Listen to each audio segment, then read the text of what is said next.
Positively Trek, episode 222. Does that count as a palindrome? I don't know. I really like palindromes. Are numerical palindromes a thing? Numerical palindrome is now the name of your and my, like, techno trip-hop band. I love it. Yes. Yeah. Yep. Numerical palindrome. That is our new techno hip trip-hop band. Excellent. Well, I love it.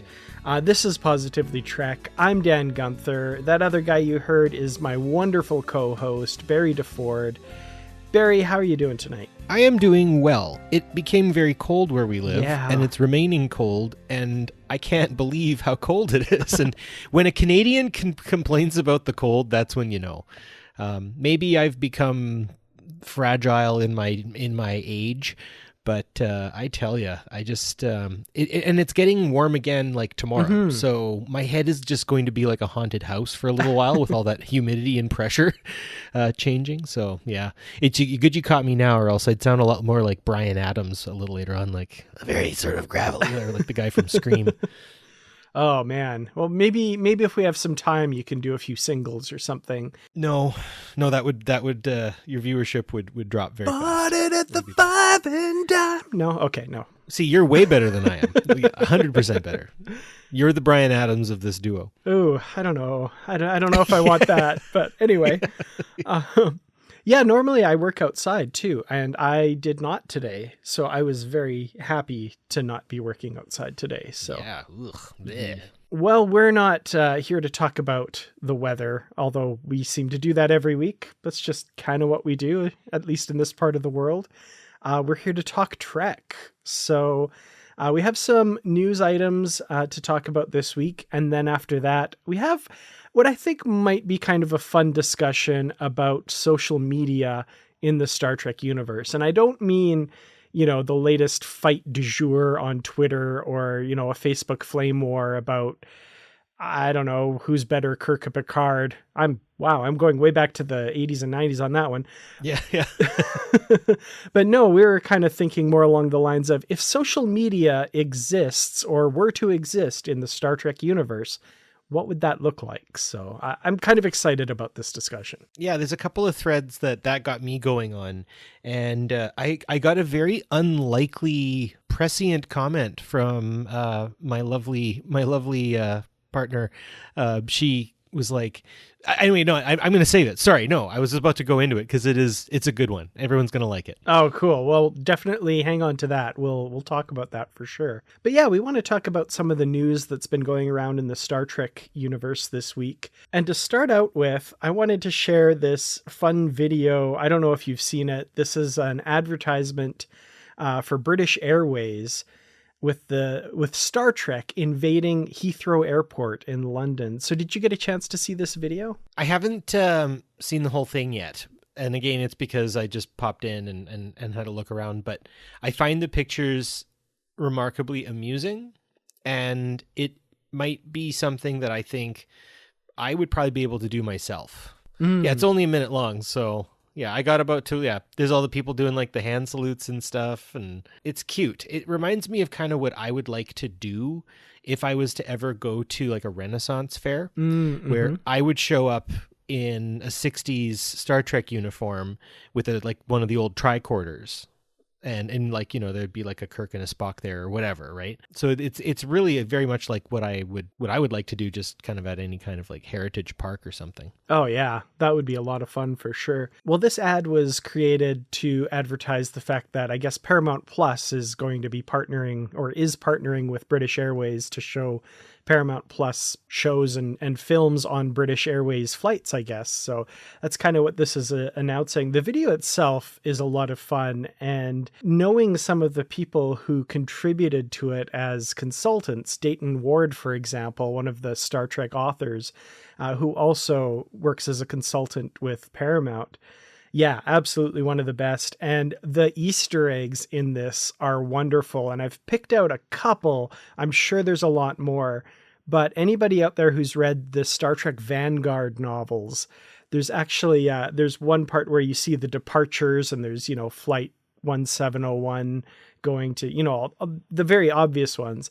But there's also the ship USS Endeavour going to Starbase 47. which is the starbase in the Star Trek Vanguard novel series. So brilliant. Anytime you let the novel writers loose, they're going to work in some of that beta stuff into the whatever they're doing. So I was very happy to see that. And that is them singing Folks Like Yourself, a love song. Exactly. Right? Yeah. I guess for me, like, imagine just having a flight that day, Dan. Imagine you just going to the airport, like, dope-de-dope, heading to so-and-so place for a thingy thing, whatever. And then there's just people in Starfleet uniforms. I hate to sound so cliche, but I think I'd die. I would just be like, I'm dead now.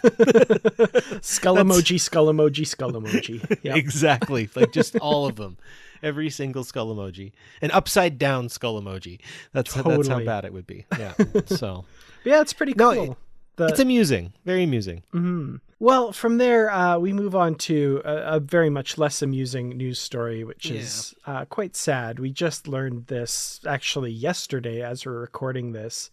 Kirstie Alley, who most people probably know as Rebecca from Cheers, and as well as her movie career following that and Veronica's Closet, she has sadly passed away at the age of 71. And of course, her very first on-screen credit, the world was introduced to Kirstie Alley through the character of Lieutenant Saavik in Star Trek II: The Wrath of Khan. So very sad to lose another Star Trek veteran from our childhoods and very fond remembrances of this character. Yeah, it's sad to hear someone dying, in the 70s is, to me, still relatively young, and a little black badge for the next little while, and just, remembering those roles she played and the parts she had in Star Trek. It's a good legacy there. Yeah, definitely. And I've been seeing a lot of tributes rolling out to her on the internet, and Positively Trek joins in those in mourning the loss of Kirstie Alley for sure. Well, let's cap it off with some happy news, however. Yeah. So this just came out recently as well. Anthony Rapp and his husband Ken are welcoming a new member of the family, Rye Larson Ithapol, brought into the world Friday, December 2nd, 2022, through their incredibly generous surrogate, to whom they're incredibly grateful. Very, very pleased. There's a great photograph. I'll link to the social media post with this just glowing family and their new addition. So beautiful. I just can't. Yeah, seeing both of their faces and seeing little Rye's face, it is just absolutely adorable and wonderful. And I'm really, really happy for the two of them. I am totally going to flex that I got a chance to sit down with the two of them at the first night of Diversity back in the day. They told me about their trip to Iceland, and they talked about their dog. And so they were like, if you get a dog, I mean, obviously you're kind of like prepping as a couple, right? And just to see this here, obviously I've never been in contact with them once ever again, and they would probably never even be able to point me out in a crowd. But it's still that idea of like, just seeing two wonderful people getting to raise a little wonderful person. So live long and prosper, little Rye. You've got two wonderful parents, and it's good to see. 100%. I keep looking at this photograph and the looks. You can't help but not smile. It's so man, all of their faces, right? Yeah. Ken's big toothy grin, Anthony's just kind of almost shy, but just like he wants to burst face that he's got going. And then Rye's little face scrunched up, but at the same time so contented. Like he just looks so happy. And for the parents out there, also what both of those two gentlemen's faces are going to look like in the coming months at 3:30 in the morning when it's feeding time. Mm-hmm. So yes, live long and prosper, little Rye, and to Ken and Anthony, good luck. Hear, hear. Yeah, I hear tiny babies are difficult. So yes, that is a big task they have in front of them as well. So that's good to see. Definitely. Well, since this announcement came across on social media, let's shift our discussion to social media. We'll be right back after this brief break to talk about, I don't know, data on Instagram. We'll see where this goes. This episode of Positively Trek would not be possible without the support of those of you who have gone to patreon.com/positivelytrek and signed up to become a Patreon supporter of the show. Thank you all so very much for your donations. They truly do help bring this show to you each week.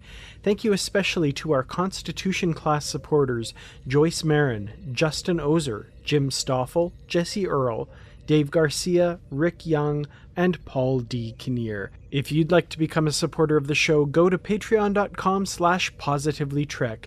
You can get perks such as early access to episodes, ad-free versions of episodes, exclusive content, shoutouts, associate producer credits, and much more. Once again, that's patreon.com/positivelytrek. Thank you all once again. And now, let's get back to the show. Social media. I mean, when you say that phrase, it has such a connotation depending on who you are, where you're coming from, and especially, of course, in recent weeks and months. I feel like social media has been getting a lot of airtime and a lot of attention with the whole thing going on with Twitter and all of that, and Facebook before that, all this stuff that just seems never ending. Debates as to whether it's a good or an ill or whatever, kind of got me thinking about the Star Trek universe. And of course, we watch Star Trek, and each episode of Star Trek is a product of its time that it's made, right? So, when you're watching the original series with their, analog looking computers and communicators and stuff, you could never imagine that hundreds of years before that, they would have cell phones like we have now that seem to, at least on a surface level, outpace that technology. And I'm wondering, we've got Facebook, we've got Twitter, we've got all these social media communication tools. What about in Star Trek? What if that were something that were a feature of that universe? What would that look like? So I'm excited to talk about this today, and I'm especially excited because, Barry, you said this kind of twigged some things in your brain and got some gears turning, and I'm really excited to hear what you might have to say about this idea as well. Yeah, so I've had a very big interest in social media, and it's funny that I don't participate in it in a lot of ways. And actually, over the last little while, I've pretty much taken a unannounced social media break altogether, and that is actually just as a sort of mental health protector.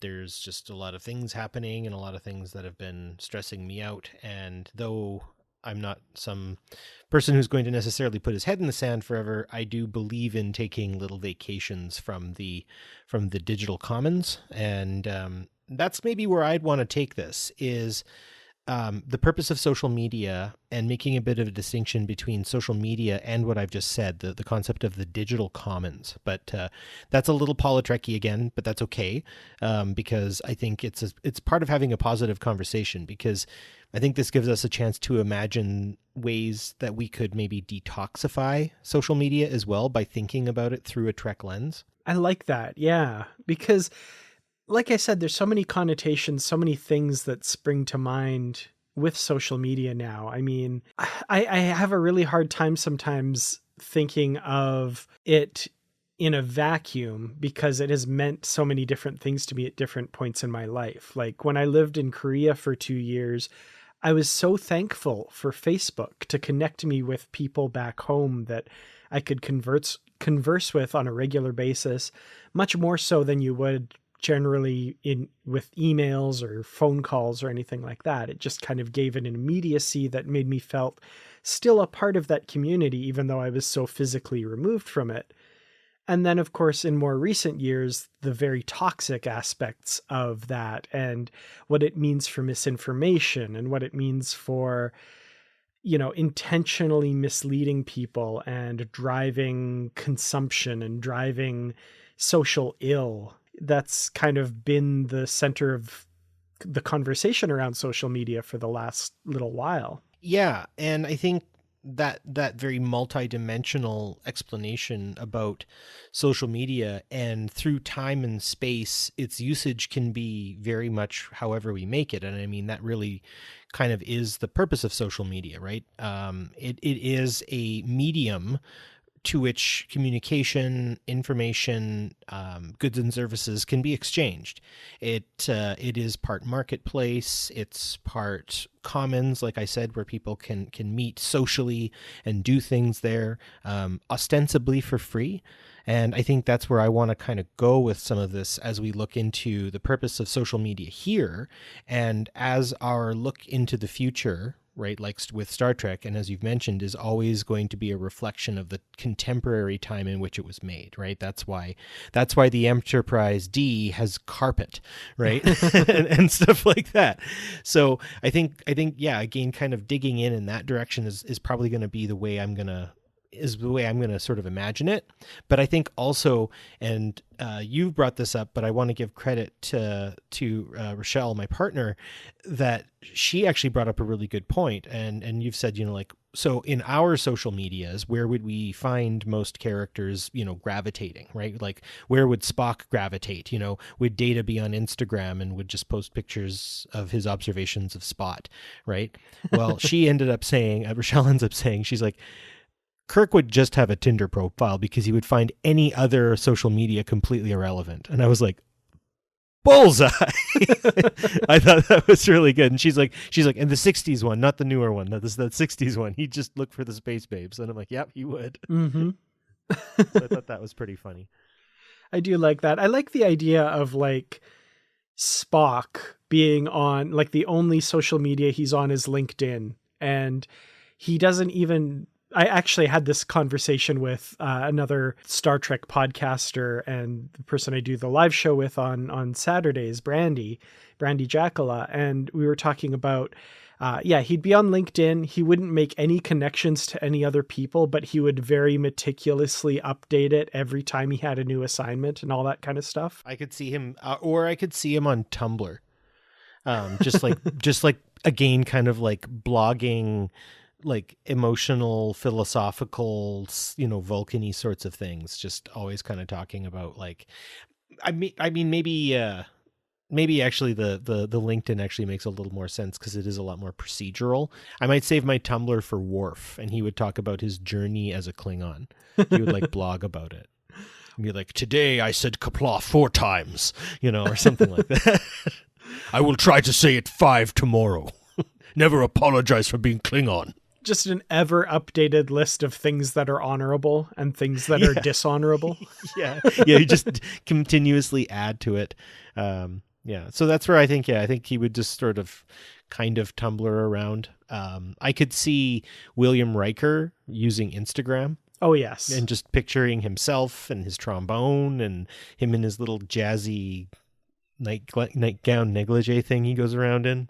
Yeah, just like a selfie of him cleaning his trombone and saying, like, it's Tuesday, time to clean the trombone, hashtag. I don't know what hashtags he'd use. Yeah, I don't know. Hashtag #1 would probably be yes, absolutely. Always have that one. Yeah. I like the idea of Data on Snapchat, and it's just his personnel photo, like his but he keeps putting different filters on it. Like, just like the stars and like the little baby face one. And just like, I've observed humans using these filters to express emotional states. As I have no emotional states, I am unsure as to, that would be great. I would love that. Well, I've got another one where like Dr. Crusher would do like TikTok, and it would have like that dun dun dun dun dun dun, and it would be like things people get stuck in their nose or something, and like showing her like different things and like how to deal with lobes, and like there's different lobes of different aliens and stuff. I could see her doing that. I had a thought of the Doctor from Voyager as well, because they had that kind of recurring thing where he would get everybody in the holodeck and he'd show off his photos, like that he takes on away missions and stuff. Right. And like he would be all over Instagram with researching all the correct like hashtags to use. And, every single one would be hashtag no filter. Yeah. Yeah, Janeway and Cisco would be the two Twitters. They would be getting into scraps all the time with people on like the Dominion and whatnot. I think quite a bit. I think Cisco and his like curt tone and take would definitely fit within a 250 character tweet, or at least like a small thread, and he would just like be like cutting and direct, and he would get a lot of like retweets from Kira. Yeah. Get into it with like Kai Wynn on Twitter all the time. Oh yeah. They would just be like throwing shade at each other. Oh, that would be beautiful. And then obviously Gul Dukat was the reason why I went on Twitter originally. Way back. Like the real Gul Dukat was an absolute masterpiece of a Twitter profile. I will say that like we lost a real good one when the real Gul Dukat disappeared. Yeah. I was just imagining, Kai Wynn on Twitter, #mychild. Okay, I need to not drink when you... That was funny. #my... Oh, yeah. Yeah. And Kira would use Kai Wynn's profile picture for a while just to piss her off until like Kira got booted for like pissing off the devs or something. Oh, I love it. Anyway, yeah, I could do this for hours. I feel like Vedic Barile would be on Twitter as well, but they'd just be really boring philosophical things, and like Kira would like and retweet, but that's about it. Like they just wouldn't really go anywhere. I think that's good, and I think that Deanna Troi would like do like psychology things, but she would also like do funny little tweets of like like, am I a potted plant or something like that. Oh yeah. And like, oh yeah, like #self-care tweets and stuff like that, like mindfulness. Yeah. Absolutely. Yeah. Jellicoe would 100% be that guy on Facebook who just like posts the most banal crap, right? Where he's like, I went to the local oil museum or something, and there's like a whole like 36 picture thing. You're like, what? Like, you are the most like, yeah, or just like he would just be like, I would never own a pet fish, or like, and that would be his like hot take or something. Yeah, or like, and also reposting like quotes from people about the importance of like following authority and that sort of thing. Like, free thinkers are a dime a dozen, but you really want someone who toes the line and works with the team to get it done. I sometimes fashion myself after him when I'm at my job, and I don't know. I still argue that Jellicoe did nothing wrong. Oh, I'm right there with you. Absolutely. Yeah, but it doesn't mean he isn't a jerk. No, for sure. Yeah, Riker has him blocked, of course. 100%. No, but Riker would totally like get his twin brother to follow him, and then he'd like squeeze him for information. Imagine like being William or Thomas and then being like friending each other on some social media app and like watching each other live basically like, there's me doing something else. Oh man. In a completely different life. I would get that would be such a weird paradox to just like stare at. So current issues with the whole checkmark thing on Twitter aside, I just love the idea of like Will Riker's Twitter account getting the blue verification checkmark, but Thomas Riker's not. And like, no matter what he does, he can't get verified. But I paid my $8. Where's my checkmark? Dark. I also feel like with Jellicoe's Facebook posts, Worf would never comment on them, but he would always like them. And just like, yes, that's it. He would never, betray his Enterprise crew that way, but he's like, this Jellicoe person says some good things. Yeah, absolutely. I think about like the older Star Trek actors from like the TOS world and their engagement on Twitter. And sometimes I find it difficult to like change that. Like, what would Sulu be, but just George Takei on Twitter? Yeah.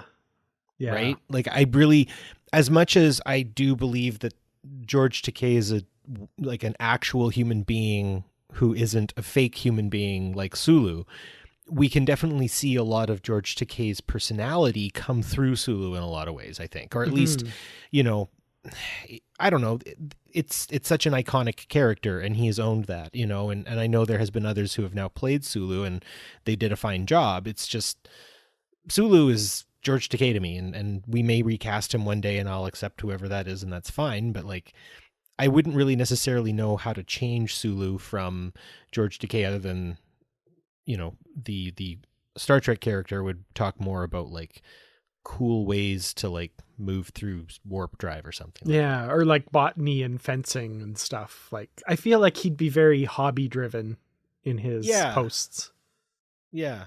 I guess maybe Takei just has more personality too. He's a little more interesting and divisive and all those sorts of things. Whereas, I think Sulu might be a little more like, check out the new whatever class. I totally want to take it to warp 9.77.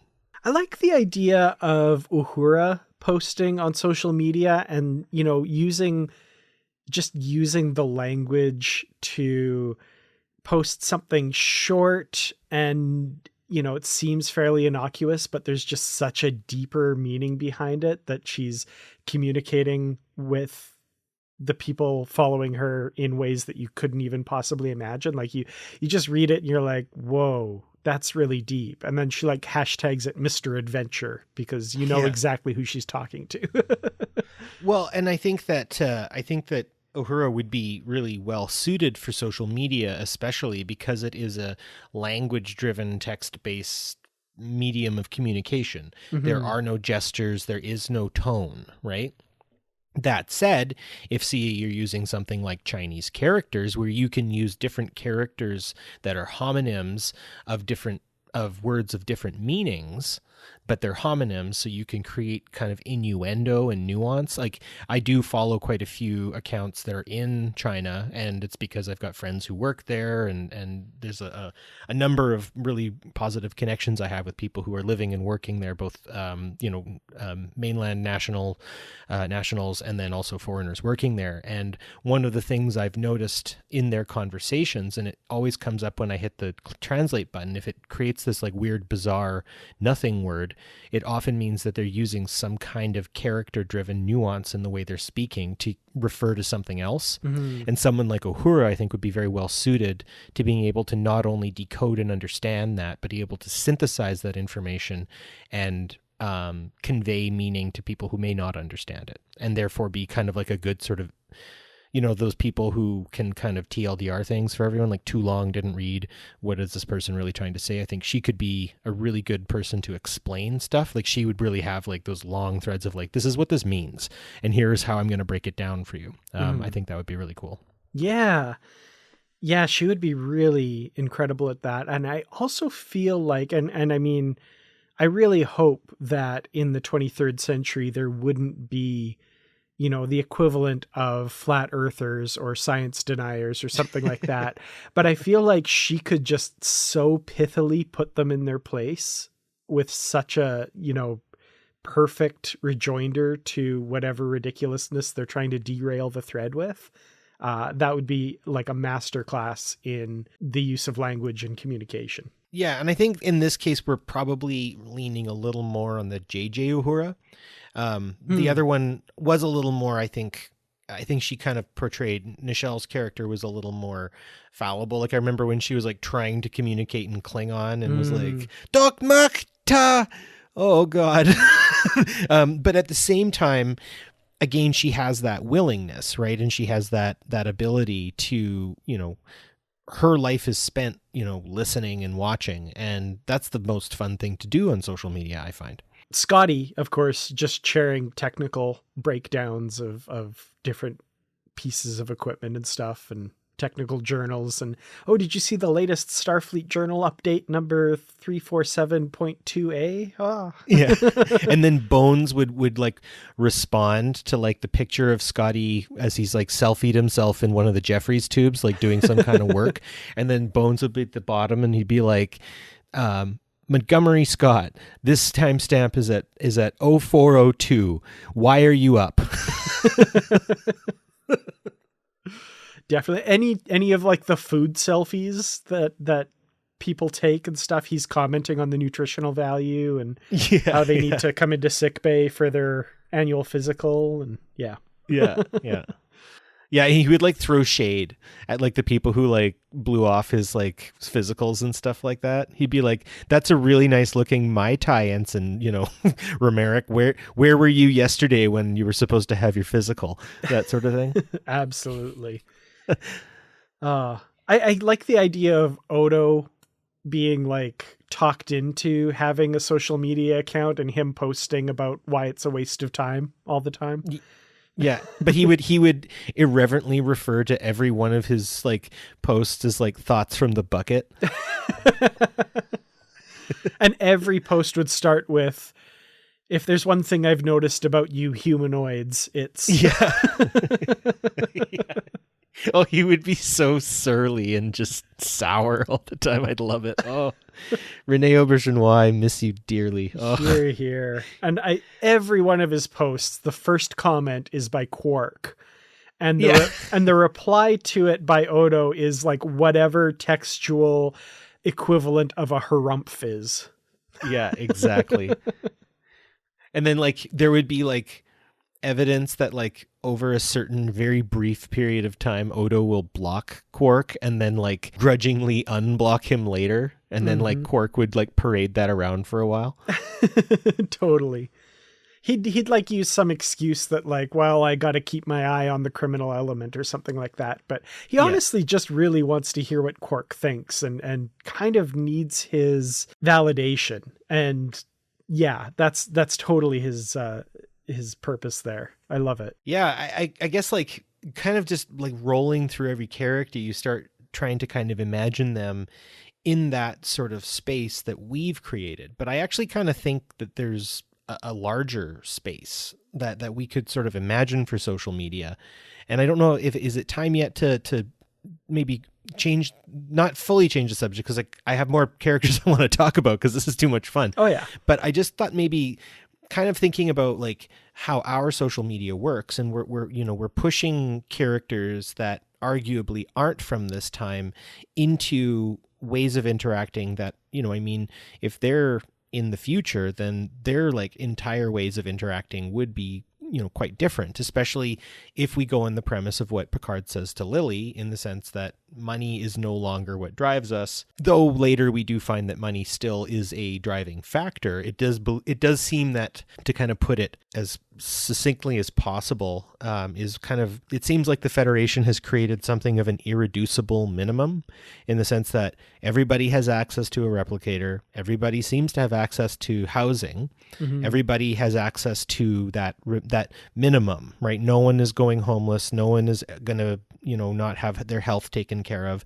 I mean, people still struggle with addiction, obviously. People still struggle with many of the normal human things that human beings struggle with. But I think that if we look at how social media is geared in its current state, right, as the medium, what's its purpose? And I would say its purpose is consumption. Mm-hmm. And it, like its less efficient predecessor, like comparatively, obviously television is its predecessor. Both of those are geared towards consumption, right? You watch situation comedies that are abbreviated with commercials to purchase things, and it permeates into it where you'll notice that actors will also advertise certain sorts of things. And, that's where we get this idea from Picard that money no longer drives us in that manner, right? There's still room for markets. There's still room for, transference of goods and services and all that sort of stuff.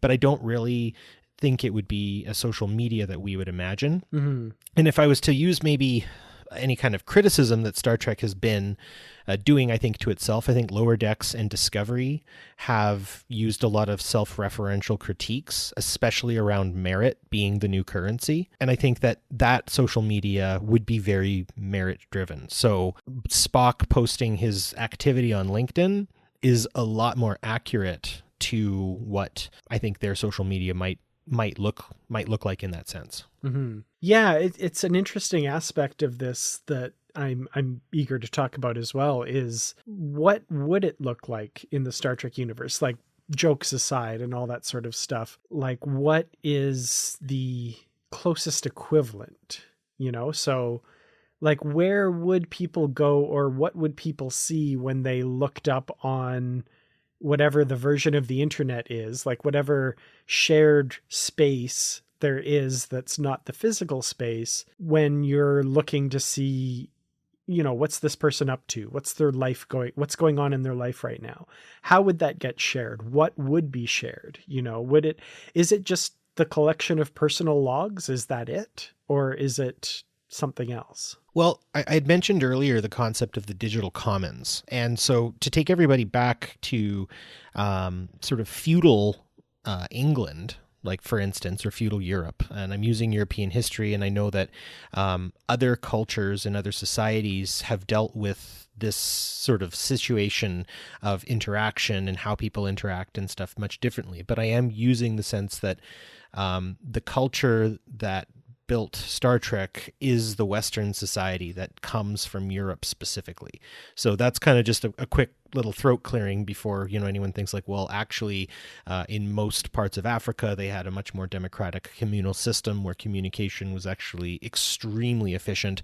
And we can go into those sorts of things another day, and maybe by people who actually have a better knowledge of that than I do.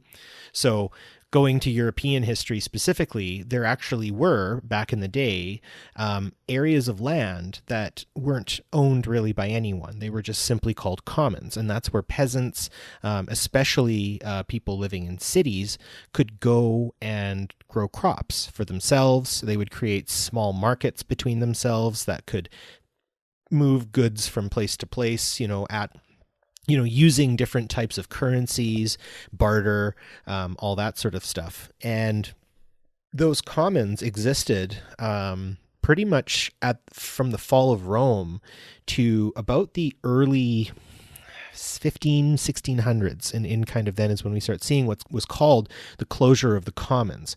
And all of that public land was privatized and then was rented out to different groups of people.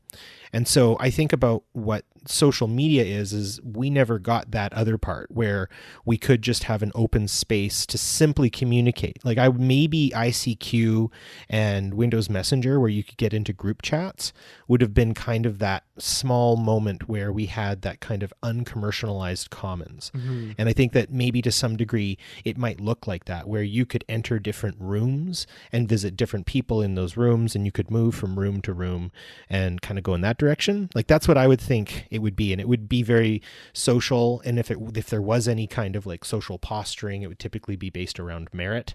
Like I want to go to the room where, Captain Sisko is, or, I heard 7 of 9 is over there. And I've never met a Borg. I've got to go to the, like what room she's in so I can meet her and then tell people that I've met 7 of 9. Yeah. 7 of 9's doing an AMA. Yeah. And so you'd get to go into this room on the social media app, and you'd be able to chat with her text-based or something. Mm-hmm. That's pretty cool. I like that. I was kind of also looking through Star Trek, or thinking back through Star Trek. Are there any examples of a social media that we've seen? And the one that really popped out to me kind of very much is following what you're saying. And again, Star Trek is a product of the time in which it's created. There was a series of novels from pocketbooks, the ones mostly from the 80s. I think most of the ones written by Diane Duane and possibly Vonda McIntyre. I could be misremembering who really brought this in. But one of the things the Enterprise featured was a sort of BBS system, if you're familiar with, those kind of systems that still exist, but were like the main backbone of internet communication at one time. As far as I remember, I haven't gone back and read this in a while, but I remember there being like different bulletin boards that you could post on as yourself. And then there were other ones where you could post anonymously, and the ones where it was more anonymous were a little bit more controversial at times. Like, did you hear the rumor that this was going around, that this is what's really happening, or something like that? And I remember in this novel, Kirk would poke his head into those every once in a while just to kind of see what the tenor aboard the ship was and what people were talking about. And I think it was like the recreation officer was in charge of moderating the message boards or something. So, obviously an author who was very involved with like the BBS stuff of the late 80s and that sort of thing. kind of writing that into the novels. Really interesting stuff. And it kind of fits with what you're saying with, more of a, not a space created for consumption or advertising like we see now, but just like a public commons where people could air their, not necessarily grievances, but thoughts. And you could either be known or you could be anonymous kind of thing. It was interesting. I like that a lot. And the being known or being anonymous, I think, is important too. So if we think of the commons in London, right? If you were in your own borough where you grew up, yeah, you're going to walk into that commons and be recognized by everyone. Oh, look, it's so-and-so. Oh, it's Nigel, right? That kind of thing. But if you were to go to one, say, further away, right? If you were to go to Luton or down south to Crystal Palace or something like that, you're going to have different groups of people who may not recognize you, and you can sort of hide in plain sight. And I think that's important because you can do that in our social media as well, right? There are people who go on social media not as themselves, and they do that for a myriad of reasons that I can't necessarily get into. That's an episode itself of the types of people who we meet on social media. But I think that in that respect, that would need to be possible still. I mean, it is a place, I think, the Federation, where I don't think you get as much privacy as we do here. At least that's the impression I get. I mean, we've pretty much just seen life on a ship. But whenever we see people moving around and stuff, it just seems to me that infractions are noticed a lot more easily. A lot of more people, sort of toe the social line. So if you're out of line, I'm sure you would be admonished pretty quickly. And I think it's, marginally because people probably care a lot more and whatnot, because I find that social media for us is a really good escape from a lot of the stresses we're feeling. I went grocery shopping today and I didn't buy a lot, and wow, I sure did pay a lot. And it is that idea of like going onto social media to kind of air those grievances and stuff. For us, I mean, what on social media in the West have we seen, change things for the better, right? I think there's a lot of negativity within social media.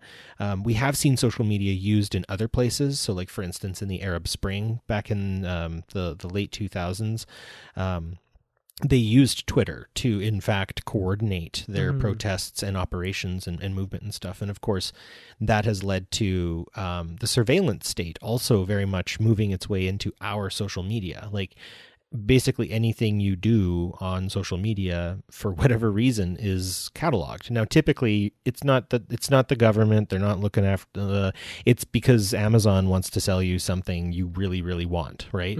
Like that's why our data is being harvested. And so I think in the Federation, it would be, I think data might still get harvested, but it would be for like sociological reasons. And probably you would have like a window pop up and it would be like, you've been selected to be part of a test. And like, if you're, say Boimler or, pretty much anyone except for like maybe Miles O'Brien and Worf, they'd all probably go ahead with it. They'd be like, sure. But Miles O'Brien would be like, I don't have time for that. And he'd go and stand in front of the transporter for an hour. And Bashir would be there.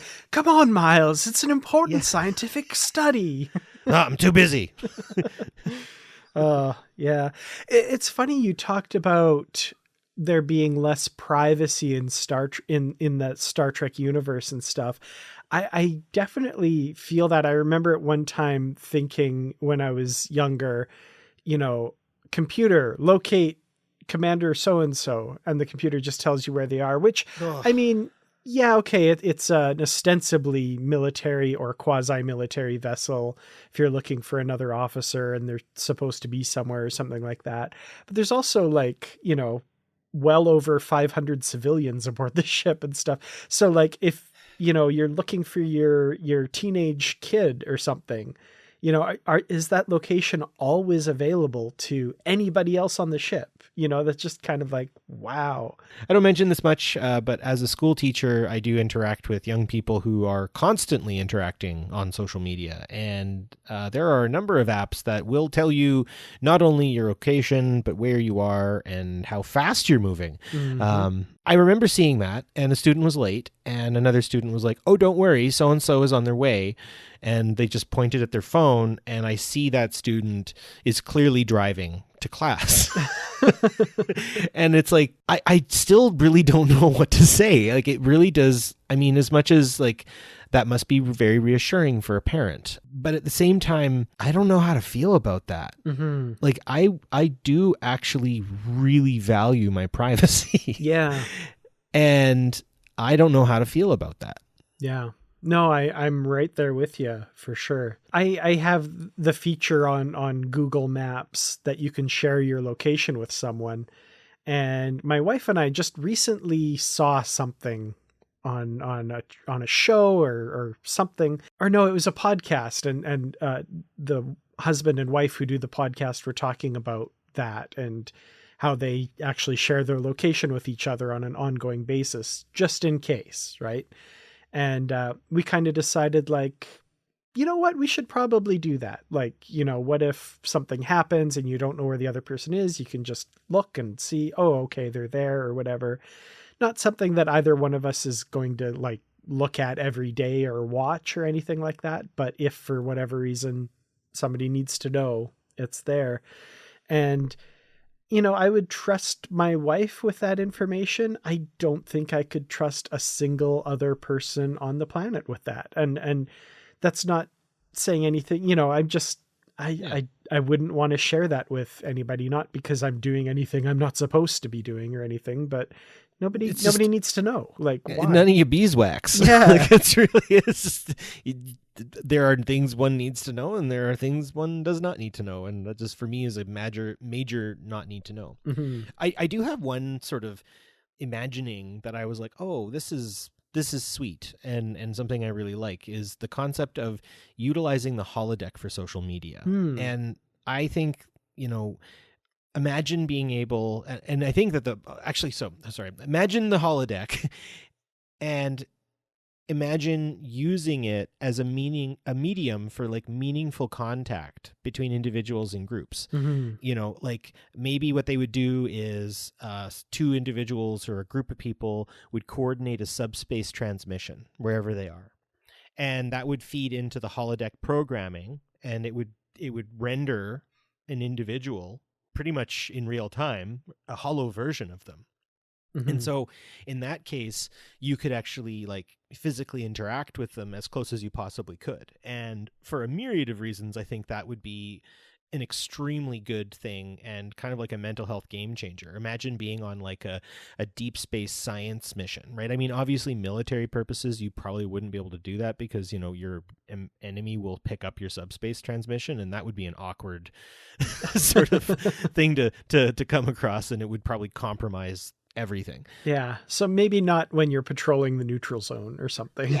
Yeah. But if you're, you know, out at the Argus array and you're just chilling, and you miss a friend or you miss, you know, a loved one or your partner, I really feel like a subspace holodeck social media transmission of getting to literally stand in front of the closest approximation of that person, and it's an avatar being piloted by that person, that would be perfect. I think that would really assuage a lot of loneliness and distance and all that sort of stuff. Yeah, absolutely.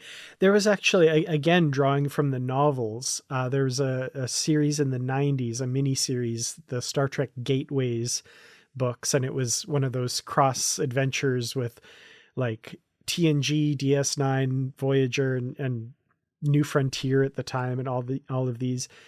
And the missions all started with this, the 24th century versions anyway, started with this teleconference basically, but it was on the respective holodecks with, you know, various admirals and captains of different ships all meeting at this briefing room to get briefed on the mission. But it was all like holodeck avatars that people were seeing and stuff. And I thought that was really cool. And I was like, I want to see more of this. I can think of way better reasons to use this technology than yet another meeting.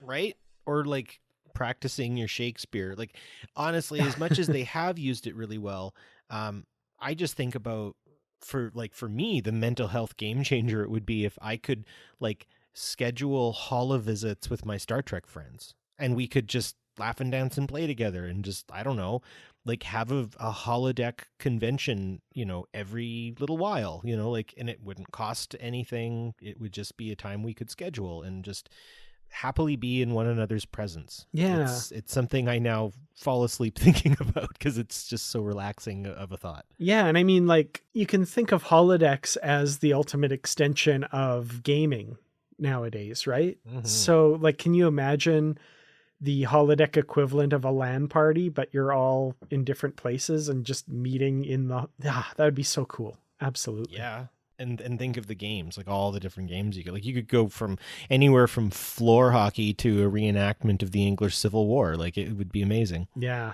totally. Well, not to completely switch gears here, but something else you said earlier got me to thinking. And you were talking about some of the good that social media has brought, especially like the Arab Spring and that sort of thing. And one thing that popped into my head also was the increased exposure of incidents that get filmed on phones and then dispersed through social media. So, for example, incidents of police brutality or something like that, kind of getting more of a spotlight on them because of the exposure via social media. And then my brain went to the times that we've seen, Starfleet maybe bending the rules a bit or doing something a little bit outside of regulation and stuff. And the thought of what if that gets captured and dispersed over some sort of social media network? Could the Federation or Starfleet suddenly find itself with a PR nightmare because, Captain Sisko launched these torpedoes at the Maquis planet and rendered it inhospitable and they had to evacuate and stuff? Like, did that make it out onto the public, whatever social media is at the time, and what would the backlash to that be? Yeah, well, you bring up a really good point, and that is kind of, for me, my argument for censorship. The same reason why I don't think every single person who has me as a friend on some kind of social media platform needs to know where I am, what I'm doing, and where I'm going, and how fast I'm going. I do believe that I should be allowed to censor that kind of information from people who don't need to know it. And I fully agree with you that for you and your wife to have that kind of, knowledge and communication, that is perfectly reasonable because you two are partners in a team, and it's good to know where your partner is, and that makes sense. But that's also something that the two of you have both openly agreed to doing, and therefore mutual consent is assured. So I think it's that kind of idea where there are protocols we need to follow. Like just the other night, there was a post made on my local social media from law enforcement saying, we're out and about doing a thing right now. If you see us, please don't take a picture and post it on social media.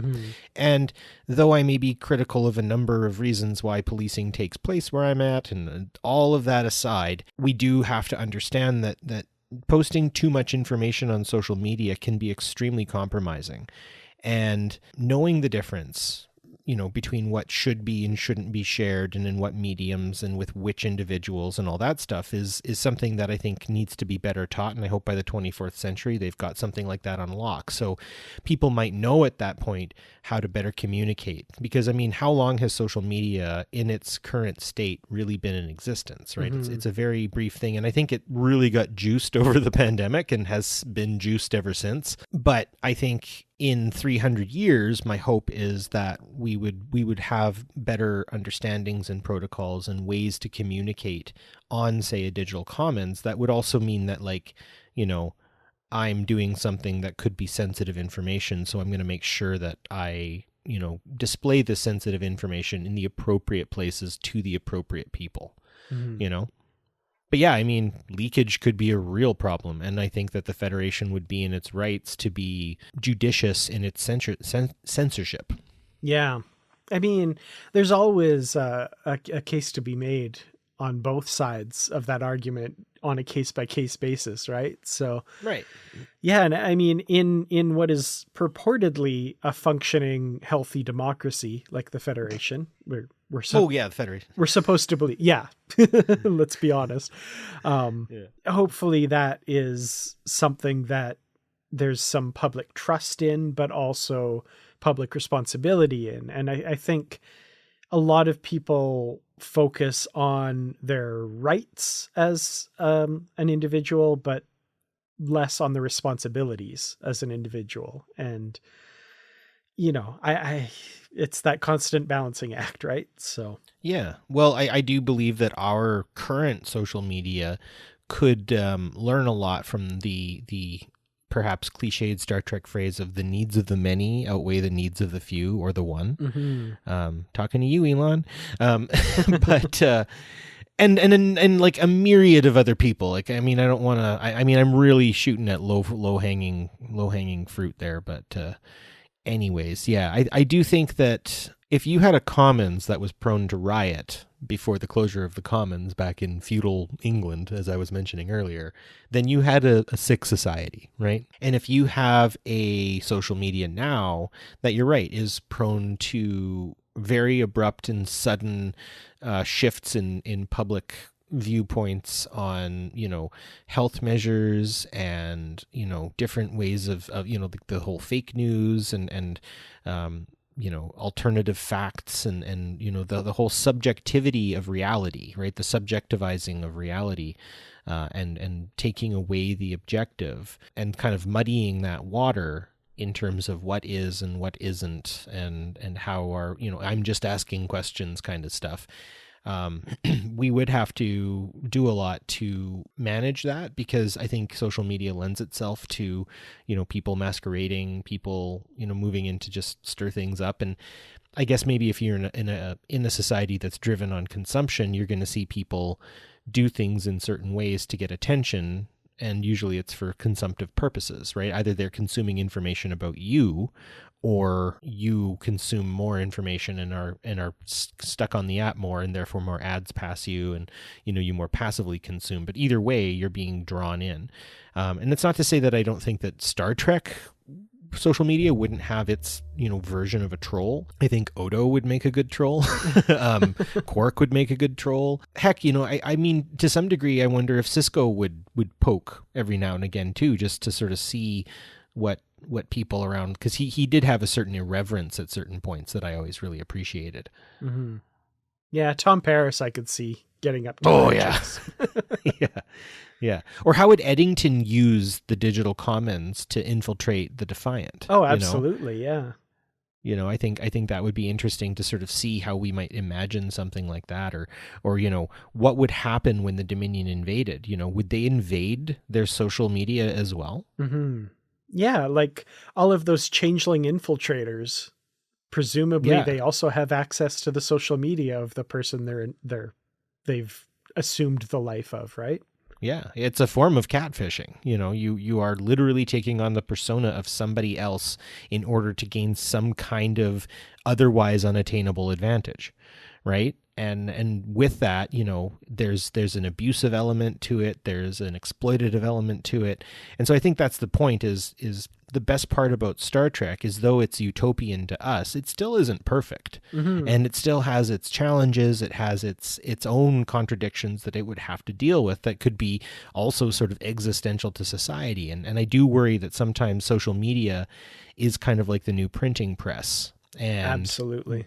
When we think about what happened after the printing press and the amount of, like, you know, I teach social, and what happened after the printing press, we like to call in social studies a cool period of when cool things happened. And I'm like, a lot of cool things are starting to happen, kids, mm-hmm. you know, and we want to think about that, right? The other piece about social media is it is a really good way to kind of materially look at your own society and how lines are being drawn and what sort of phenomenon are emerging out of social media, and how that virtual phenomenon is actually permeating into the real now. And it's a very interesting, we literally have a new dimension of communication, something that our great grandparents would have never been able to possibly imagine. Yeah, 100%. Well, I think somewhere I want to leave the discussion on is something that was done, I think, as a joke. Like it's a jokey element. It's from Star Trek Lower Decks,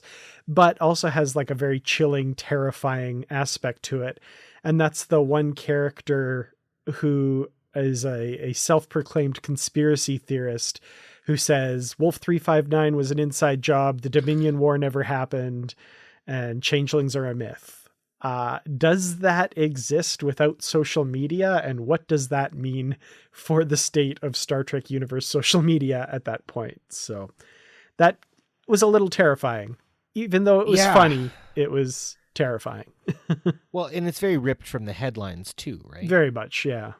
And so I think, that's where that is, that was one of the at the start of the TV show before the opening credits joke, wasn't it? Oh no, the first time we saw him, I think, was when people found out that Mariner was the captain's daughter, and he was trying to ingratiate himself to her a bit, I think. Right. Yeah. Okay. Yeah. Policing it is important, and I think that that's kind of like you just hewed my Borg. How would that ever even come up in that sense of without social media? Where's the brain cookery taking place? Exactly. Yeah. But I mean, it's not to say that people weren't cooking their brains before social media, right? Like, you think about the conspiracies that have existed. Typically, a lot of conspiracies came out of religiosity, right? A lot of people predicted the apocalypse by using the Bible as a medium. So I do think that there are different mediums or media, I guess, that will also cook your brain. I just find social media has been really good at it really fast. Yeah. But it's also done a lot of really good things. Like, I've been a part of a number of different social media forums and groups that have made me, like, arguably a better person. And, yourself, your friendship as well. Like, you and I still, though we live in the same town and pass like ships in the night sometimes, unfortunately, social media is where we can still interact. And I think that's important to understand that though our social media in our world is geared for consumption, it is geared to not necessarily make you feel the best all the time. We have created little rooms. We have created little estuaries of safety, places where people can be themselves. They can express their inborn nature. We can be happy at like baby photos of Star Trek actors we love.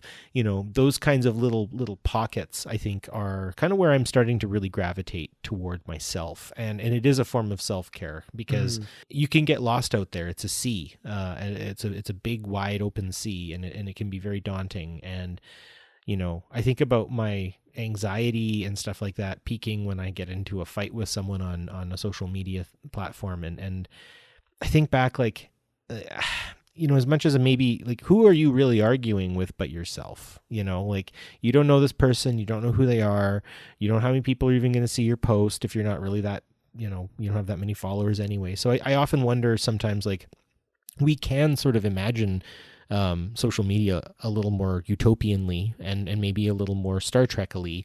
And I think we in our rooms, Positively Trek discussion group and other places, we've managed to actually do that in a lot of ways. So that's good. Yeah. And I feel like if that same person who you were arguing with online was yelling that on a street corner, you'd just walk away and ignore them. And we don't tend to do that on social media, unfortunately. But I guess another telling thing that I would say about that character in Lower Decks is there was just one of him.